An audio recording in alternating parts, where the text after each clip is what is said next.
তো গাইজ বিহু বুলি এটা মস্ত ডাঙৰ আয়োজন কৰিছোঁ। এইটো আগতে মই মাছ চাছ এনেকৈ কাটি পোৱা নাই, তো আজি বিহু বুলি ফাৰ্ষ্ট টাইম কাটি।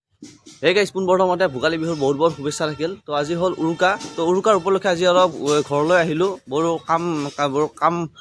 কামবোৰ এৰি কেনে হ'লেও কামৰ পৰা ছুটি লৈ ঘৰলৈ আহিলোঁ।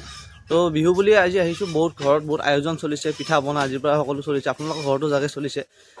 তো এতিয়া বিহু বুলি এতিয়া দেউতাই এতিয়া চাহ বনাই আছে। আজি দিনৰ ভিতৰত বিহু বুলি কি কি আয়োজন হয় তাকে আপোনালোকক দেখুৱাম। তো ভিডিঅ'ৰ লগত মোৰ লগত বনি থাকক। এইফালে দেউতাই চাহ লৈ আহিছে, চাহ আছে, এতিয়া চাহ খাম।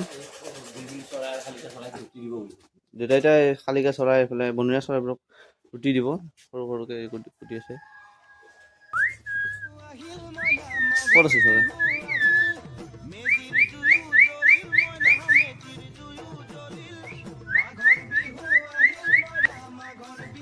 বিহু বুলি এটা মস্ত ডাঙৰ আয়োজন কৰিছোঁ।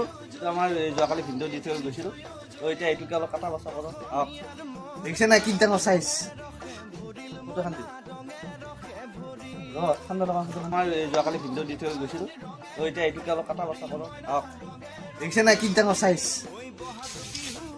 তো আগতে মই মাছ চাছ এনেকৈ কাটি পোৱা নাই, তো আজি বিহু বুলি ফাৰ্ষ্ট টাইম কাটি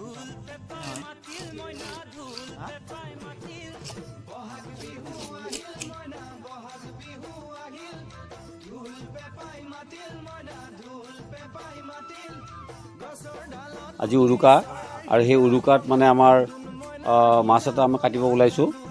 মানে এইটো লখিমপুৰ পুখুৰীৰ পৰা অনা মাছ। আমাৰ ডাঙৰ জোঁৱাই কালেগত থাকে, তেওঁ আনিছে আৰু এতিয়া ল'ৰাজনে মানে মোৰ ল'ৰাটোৱে মানে খুলখালি আৰু সি কাটিছে এতিয়া। মোৰ ল'ৰাটোৱে কাটি আছে মাছটো, চিলভাৰ প্ৰায় আঢ়ৈ কেজি, প্ৰায় নহয় আঢ়ৈ কেজি, 2 কেজি 600 গ্ৰামৰ ওজনৰ। গতিকে আমি এতিয়া বিহু পালিম বুলি এটা আশা কৰিছোঁ। ইয়াৰ পিছত আমি মানে উৰুকা বিহু আজি আৰু অকণমান ভিতৰলৈ কাটা নহয় না, আৰু এইখিনি চাওঁ, ইমান মান কাটা নহয়, ইমান মান কাট। অঁ, এটাতো ওলালিয়ে না, চাবা পিছলি যায়। অঁ ঠিক আছে। অঁ,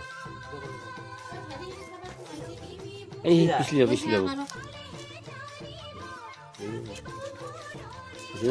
অঁ, এয়া ল'ৰাটোৱে মাছ কাটিব জানে, মাছ কাটিব শিকি আছোঁ।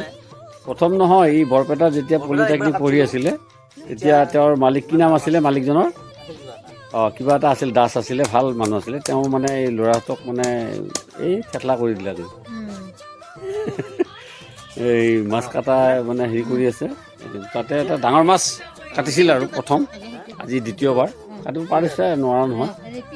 মাকে অৰ্ডাৰ দি আছে এতিয়া, এই মাকে অৰ্ডাৰ দি আছে, কাটি আছে। অঁ, বিহু বুলি মাছ চাছ কাটা বচা কৰিলোঁ। তো এতিয়া আৰু বহুত কিবা কিবি যোগাৰ কৰিবলৈ বাকী আছে। চুঙা পিঠা কাটিব বাকী আছে। তাৰপিছত এইফালে এটা চুঙা পিঠা পুৰিবলৈ য'ত তাতে মানে এটা কলগছ এটা দিয়া হয়। তো আমাৰ এইখিনি জেগাতে আমি কলগছ এটা দিম, কলগছ এটা দি কিনে বঢ়িয়াকৈ চুঙা পিঠাটো পুৰিম। পিছত আৰু খেৰ চেৰ আনিব আছে, বহুত কাম আছে। তো ভিডিঅ'টো আপোনালোকক খণ্ডকৈ দেখাম। তো এইটো ভিডিঅ'ত আপোনালোকক এইখিনিতে সামৰি দিওঁ। তো আপোনাৰ নেক্সট ভিডিঅ' চাবৰ কাৰণে আপুনি ছাবস্ক্ৰাইব কৰি দিয়ক। আৰু নেক্সট ভিডিঅ' আমি চুঙা পিঠা বনাম আৰু গোটেইবোৰ দেখাম। বিহুত আমাৰ যি আয়োজন হয় গোটেইবোৰ দেখাম। এতিয়া আমাৰ ভিডিঅ'টো এইখিনিতে।